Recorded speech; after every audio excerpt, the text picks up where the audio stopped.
কেন? আপনার ওয়াইফ কখনো মেকআপ করেনি? অবশ্যই এই ব্যাপারে আমি আমার স্যারের ফলো করি। এক্সকিউজ মি, স্যারকে ফলো করি মানে কি? আমার হাজবেন্ড কি আমাকে সন্দেহ করে? কারণ কি জানেন? কারণ বারবার ফোন দেয় আমারে। আপনাদের ভাষায় অবশ্যই এটা কেয়ারিং, কিন্তু আমাদের ভাষায় এটা সন্দেহ। 15 মিনিট পর পর আমরা ফোন করে জিজ্ঞেস করে আপনি খাইছেন কিনা, ঘুমাইছেন কিনা, বাথরুমে গেছেন কিনা। কেউ যদি কাউরে সত্যিকারে ভালোবাসে, সে তার এত খোঁজখবর নেয় না।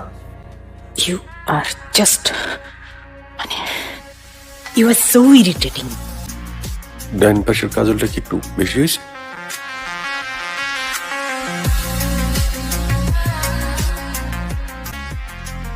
ব্যাগ ভর্তি কন্ডম আছে, লাগলে বললেন, ফাটার কোনো চান্স নাই।